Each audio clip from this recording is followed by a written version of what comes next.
Well, we've already used one of the attributes available to the image tag, but there are others. For this topic, our agenda will consist of pointing out those attributes.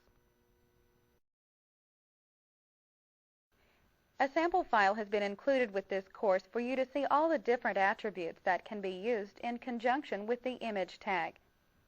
We're viewing the Word format of this document now. You can all probably agree that if I read this to you, it would just be flat out boring. So I won't put you through that kind of torture. However, please do take time to open this sample file on your own so you can expose yourself to all the attributes that are available. We'll be applying the most popular attributes in upcoming topics of this course. The source attribute, SRC, is officially an attribute of the image tag. But just try inserting an image without this attribute. It's one of the weird cases where we must use this attribute, although in actual use, it's best to consider the SRC attribute as part of the main tag.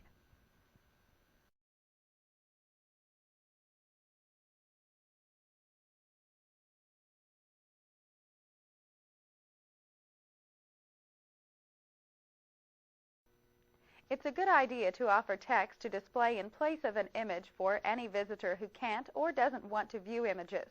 It's also convenient for visitors who want to select a link before the image is completely loaded. The text fills them in as to where the link leads. Let's add text for our home page link. First, we'll maximize the customized HTML document. To add alternative text for this link, we need to click inside the image tag for the home bar image.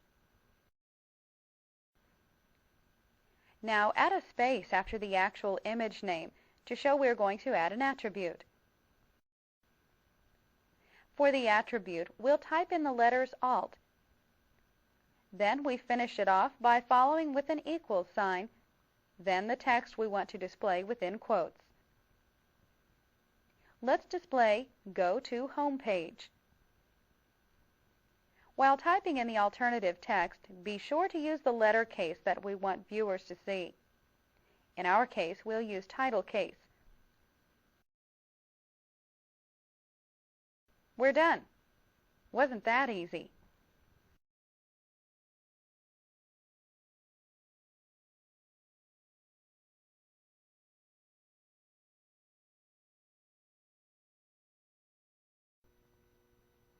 Another important area we need to cover is formatting images along with adjacent text.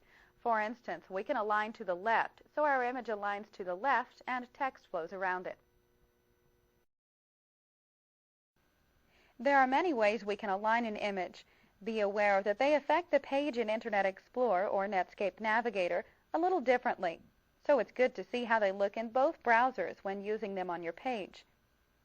Most of these are pretty self-explanatory, but we'll clarify the ones that aren't. ABS bottom will align the bottom edge of the image with the bottom of the adjacent line of text.